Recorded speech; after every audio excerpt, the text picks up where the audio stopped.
Hey, what's up? I've been playing around with these new particle nodes a lot lately, and they're so much fun and so exciting that I just wanted to make a quick video kind of showcasing this awesome new thing that's coming to Blender.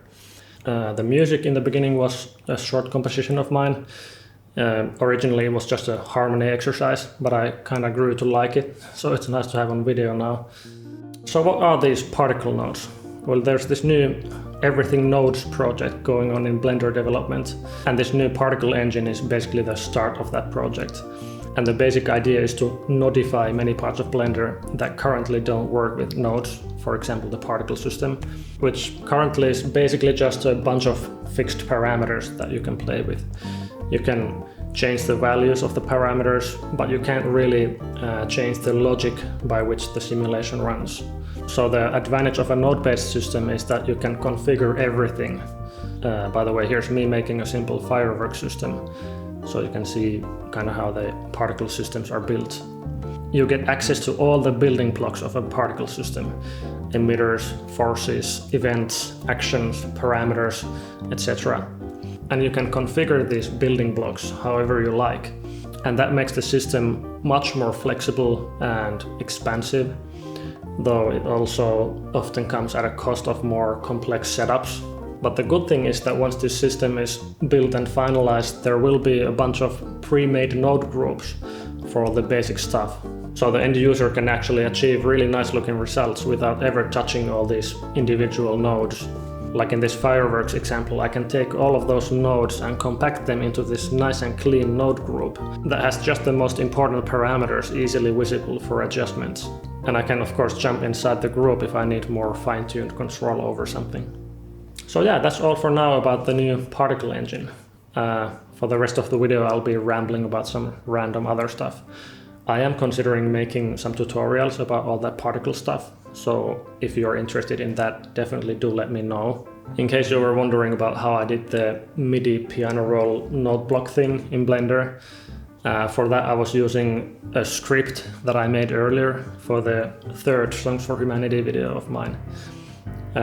There's a link to that video in the end screen and in the description if you want to see that. There's no nicely dissolving node blocks in that video though, because this new particle system didn't exist yet when I was making that video. I really like the visual representation of the anticipation of notes, and then the notes lighting up in the present moment, and then them dissolving into memories in the past, and then gradually fading away completely.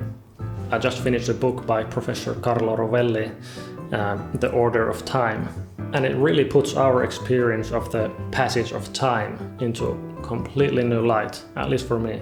I've always been wondering about the fact that even if there is a fourth dimension for time or something, what explains our movement in the time and the very specific feeling present moment.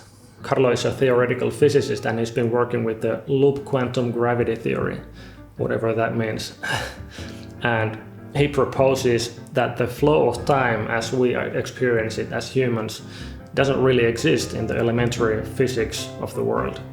He says that our experience of time comes from a blurred vision of the changing states of the world. That if we zoom all the way into the elementary particles of the world, a nanoscale view of the world, and we take into account all the tiny little details and changes and events and particles, there is no arrow of time there. There's just events happening in space and time, but there's no past and future.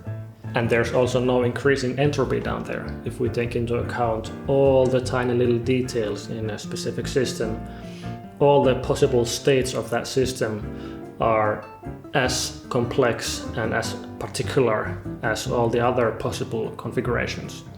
So there's not really increasing entropy in the sense that we experience here in the macro level.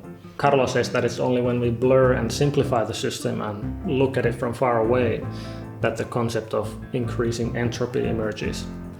And from that concept of increasing entropy also emerges our experience of the flowing of time. Anyway, I'm much worse at explaining all this stuff, so you should really go read the book. I really recommend it for everyone. Thanks for watching, I'll see you next time.